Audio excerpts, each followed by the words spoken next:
had a bit of an issue with that. Yeah, it's been looking really good to me. Yeah, it has a great feel. The glass on the back really makes a difference. It feels really nice. And the glass, even though it meets the stainless steel on the side, it's still sort of seamless as if it was all one material. Yeah, you don't really get a sense of it. No, you can't really wraps. It's very, very cool. Yeah, it has a great feeling. So I guess we should take a look at. So did you start with Face ID? I guess, since that's how we'd get into it these days. So I'm just I can just lift, or I could tap to turn it on. Yeah. And then when I hold it up, that's it. It's open. You can see, and then I would swipe. And did you see the padlock flip? Right. So that's how you know. I think that takes a little getting used to. That it's like, oh, it's open. Yeah. Now I just do this.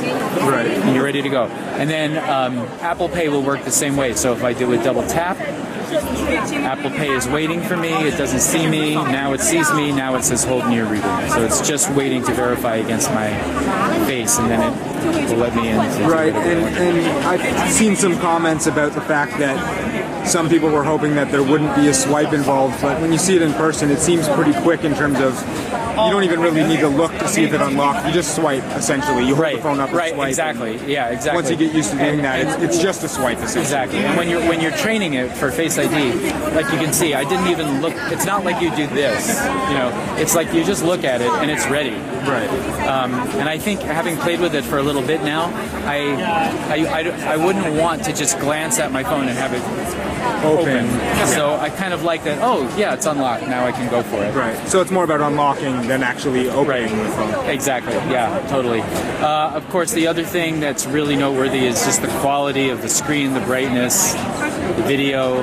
I can look at the video at true aspect ratio, or I could actually wrap it right to the edges, which we've never done before. Right. And it looks fantastic. And it might be sort of hard to tell on camera here, but after getting the iPhone 8 demo and then seeing the step up in quality on not just video, but the AR stuff, which we'll take a look at in a minute, it is really, really impressive in person. Yeah.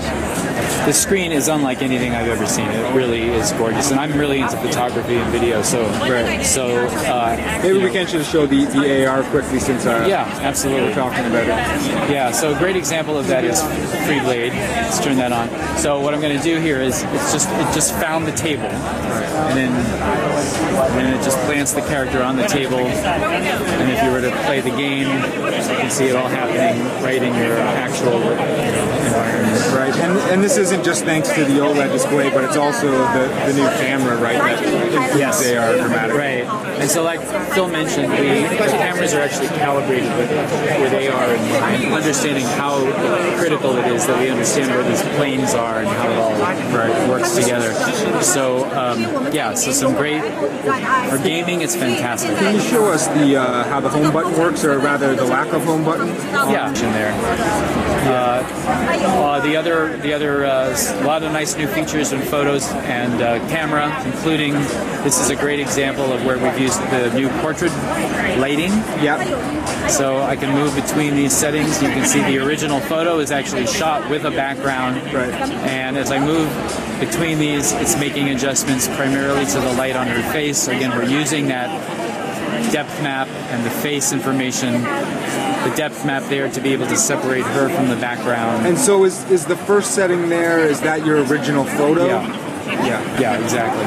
And so when you take photos now, you'll always have this option available to you. You don't have to switch it to a different portrait lighting mode, but that UI will be there. And like the iPhone 8 Plus, with the iPhone 10, you can also do the portrait lighting with the front-facing selfie camera. Yes. Yeah, exactly.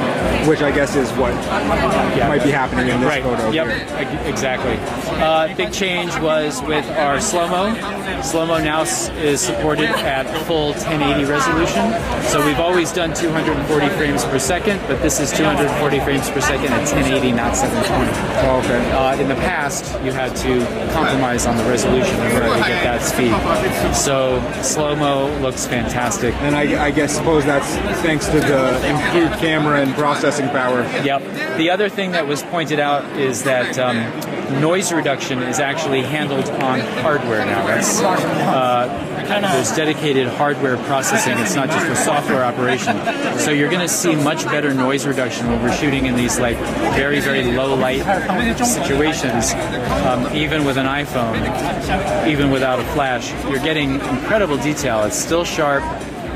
It's not filled with digital noise.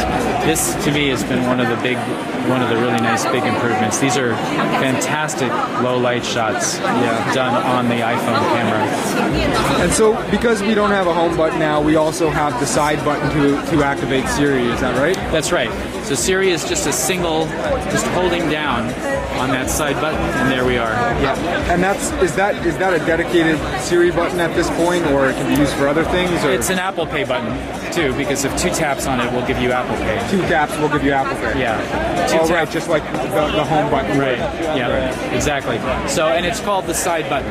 So, so in theory, it could be used for other things. Yeah. If I believe you can also use it for screenshots. Screenshots. I think the volume up and the side button together will give you a screenshot. Right, because our old screenshot method was the power and home button, so we need to replace that. Exactly. That's right.